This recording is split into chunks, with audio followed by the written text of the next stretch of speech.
Assalamualaikum warahmatullahi wabarakatuh. Hai, selamat datang di kanalnya KPA Provinsi Banten, di mana kalian bisa mendapatkan informasi seputar program penanggulangan HIV/AIDS di Provinsi Banten. Dan kali ini saya berkunjung ke salah satu sudah pasti bisa dibilang adalah mitra program penanggulangan HIV/AIDS di Provinsi Banten, Badan Narkotika Nasional BNN Provinsi Banten. Dan sudah ada Kepala BNN Provinsi Banten, yaitu Bapak Brigjen Polisi Henry Marpaung SH. Apa kabar Pak Henry? Baik, kabar baik. Salam 100% sehat, sadar, sehat, produktif, bahagia. Hidup sehat dan terhormat tanpa narkoba. Wah, cakep tagline-nya ya. Hidup sehat, terhormat tanpa narkoba. Emang sih seperti itu ya Pak ya. Dan ini juga memang harus dijalankan sama remaja-remaja yang ada di Banten, pastinya seperti itu.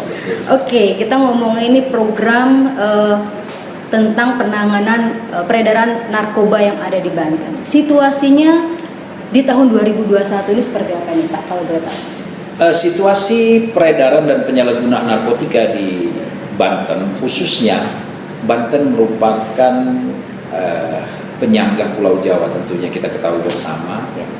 Oleh karena itu Provinsi Banten merupakan salah satu simpul di mana setiap orang yang dari Sumatera ataupun barang yang bergerak dari Sumatera ke Jawa pasti akan melalui Banten. Betul. Oleh karena itu peredaran dan penyalahgunaan narkotika di Banten cukup mengkhawatirkan. Kenapa? Kita bisa melihat daripada data tahun 2019 ke tahun 2020, itu data dari Puslidatin BNN RI dengan data bekerja sama dengan salah satu universitas dan juga bekerja sama dengan Departemen Kesehatan, Kementerian Kesehatan dan Kepolisian, di mana pada tahun 2009 akhir data tersebut menunjukkan demand yang ada di Provinsi Banten menunjukkan angka dari jumlah penduduk Banten 12 juta lebih, itu 0,9%. 0,9% demand. 0,9% demandnya penggunaan. Oleh karena itu dikonversikan kepada angka ataupun orang, Banten itu sudah terpapar narkotika dan obat-obatan itu sejumlah 31.489 orang. 31.000 lebih sudah terpapar ya. Oke, berarti ini masuk kategori angka yang mengkhawatirkan dari jumlah penduduk. Oke, sebenarnya kalau misalkan dibilang dengan kebijakan-kebijakan, program-program yang sudah ada yang dibuat sama pemerintah, dalam hal ini adalah melalui Badan Narkotika Nasional BNN sendiri, ini sudah cukup mumpuni belum sih Pak sebenarnya? Kalau berbicara mumpuni, tidak ada kata-kata mumpuni. Sepanjang masih ada demand. Sepanjang masih ada demand. Kenapa saya katakan demikian? Yang dikatakan mumpuni itu berarti kita sudah dapat mengatasi masalah. Masalah ini belum terselesaikan, bahkan masalah ini semakin hari semakin meningkat. Di mana para pelaku sindikat narkotika dan obat-obatan ini terus gencar melakukan aksinya untuk melakukan penyebaran daripada barang-barang narkotika ini kepada demand. Di mana berbicara terkait dengan produksi, produksi itu akan meningkat apabila demand-nya meningkat. Ada permintaan, kebutuhan itu meningkat. Oleh karena itu pangsa pasarnya tergantung kepada demand. Nah, yang kita harapkan adalah bagaimana kita mengedukasi masyarakat untuk masyarakat bisa membangun imun pada dirinya masing-masing untuk mengatakan tidak terhadap narkoba. Ketika masyarakat sudah memahami dan menyadari bahwa narkotika dan obat-obatan itu tidak bermanfaat, bahkan membahayakan kehidupan manusia, sehingga masyarakat itu menolak akan narkotika dan obat-obatan, tidak mau menggunakan. Maka otomatis produsen dengan sendirinya akan mengurangi gitu ya, produknya, dan bahkan mungkin tidak memproduksi. Oke.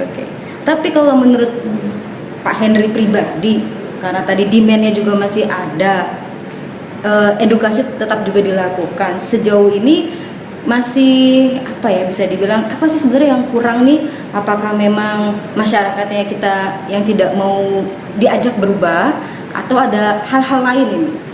Ada banyak faktor ini. Faktor demografi, faktor geografi itu sangat mendukung ataupun salah satu faktor yang memberikan peluang, katakanlah entry point daripada gerbang masuknya narkotika ini. Secara demografi, penduduk Indonesia ini kan cukup padat. Nah, secara data yang kita terima juga dari Puslidatin dengan tahun yang sama 2019, data tersebut seluruh Indonesia itu dari jumlah penduduk Indonesia itu 1,9%. 1,9% dari seluruh yang terpapar narkotika dan obat-obatan. Nah, kalau dikonversikan dengan jumlah orangnya, ya bersekitar 3,5 juta orang. Dan ini sudah dinyatakan oleh Bapak Presiden pada saat Hari HANI. Presiden Jokowi sudah menyatakan bahwa Indonesia darurat narkoba. Diperkirakan dari Departemen Kesehatan ataupun dari Kementerian Kesehatan, data yang terhimpun, satu hari 50 sampai 60 orang yang meninggal dunia karena narkoba. Jadi Indonesia sudah darurat narkoba. Oleh karena itu, Kepala Badan Narkotika Nasional Indonesia merespon apa yang dikeluarkan oleh Presiden, yaitu dalam bentuk instruksi Presiden. Instruksi Presiden nomor 1 dan nomor 2, ya.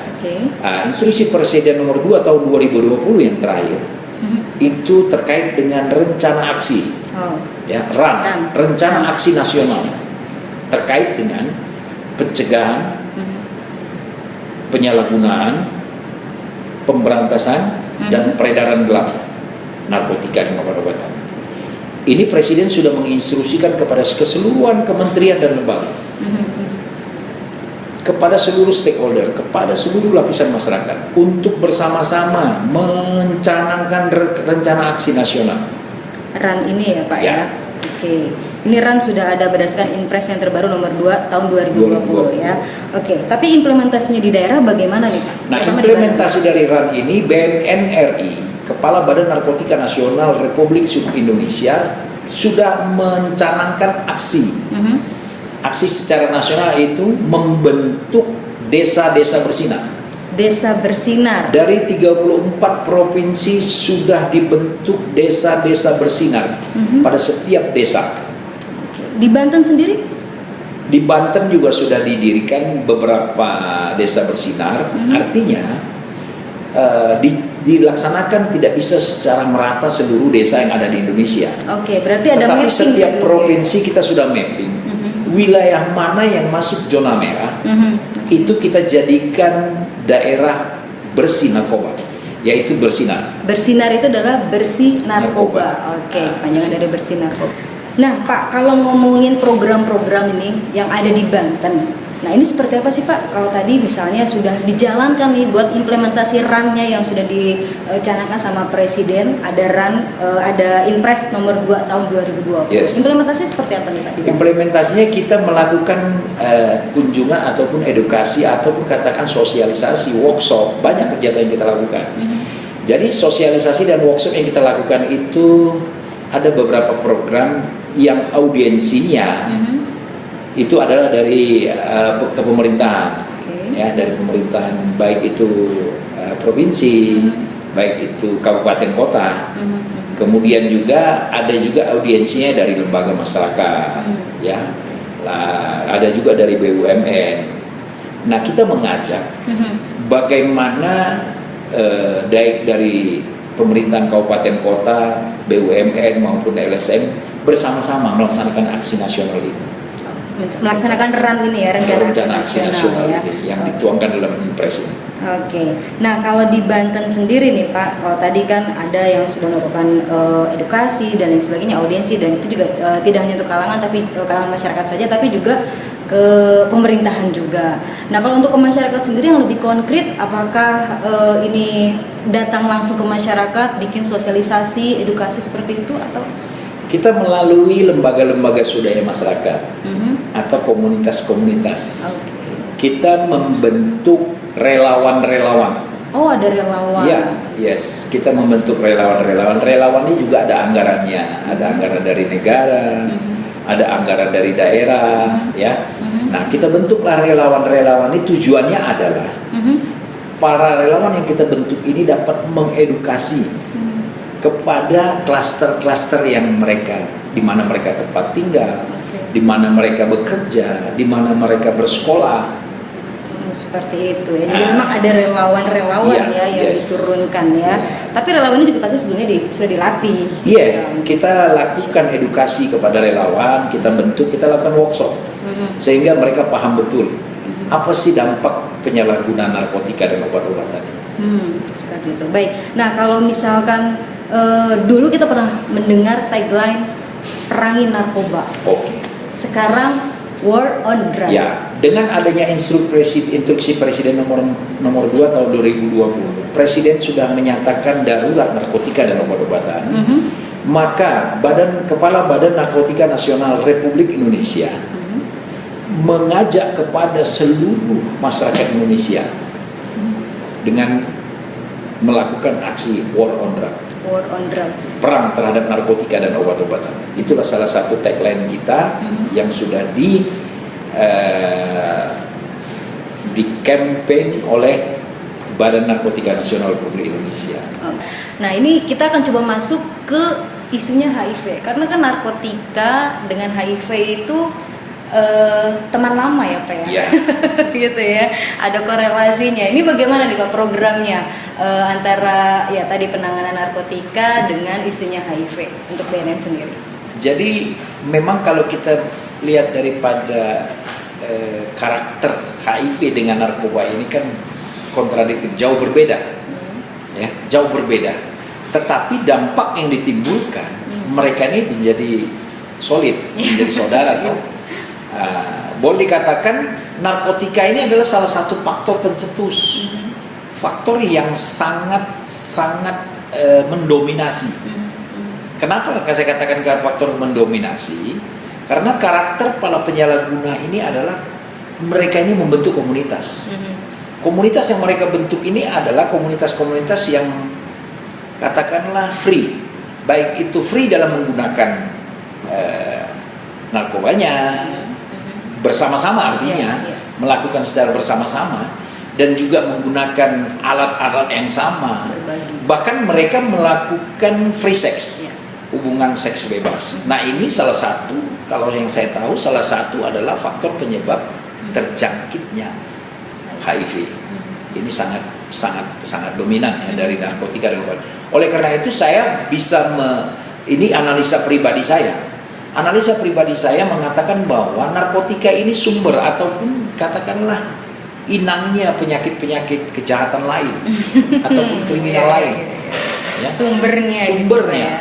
Karena beberapa kali kami melakukan penelitian, melakukan penganalisaan. Beberapa kasus kejahatan yang dilakukan setelah kita lakukan tes urin, 90% mereka adalah pengguna narkotika dan obat-obatan.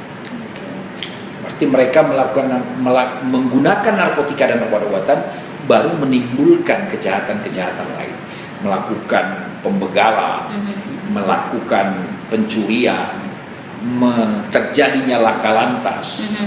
Ini diakibatkan oleh penyalahgunaan narkotika dan obat-obatan itu. Analisa kita sementara secara pribadi saya begitu. Oke. Nah, lantas apa nih program yang kira-kira bisa disinergikan dengan Komisi Penanggulangan AIDS? Ya, saya pikir Badan Narkotika Nasional itu sudah seharusnya dengan KPAI ya. KPA, bersama-sama bergandeng tangan.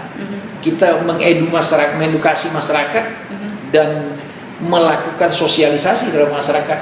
Bahaya daripada narkotika ini mengakibatkan bertambahnya korban-korban tertular AIDS. Nah, ini saya pikir harus berkolaborasi antara BNN dengan KPA. Supaya masyarakat kita menjadi masyarakat yang bersih dari narkotika, tentunya juga bersih dari HIV gitu, keterpaparan HIV. Kira-kira tahun ini bisa nggak sih sinergi? Ya. Langsung todong sama kepala ini. Saya pikir secepatnya kita melakukan. Kita sudah beberapa kali kok melakukan dengan KPI ya, KPA. Kita melakukan koordinasi ya, bersinergi dalam menyampaikan sosialisasi workshop. Saya juga sampaikan.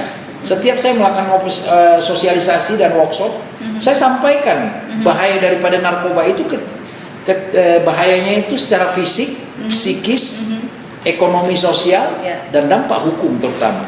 Dan yang kelima, saya pikir yang terakhir ini adalah dampaknya adalah HIV.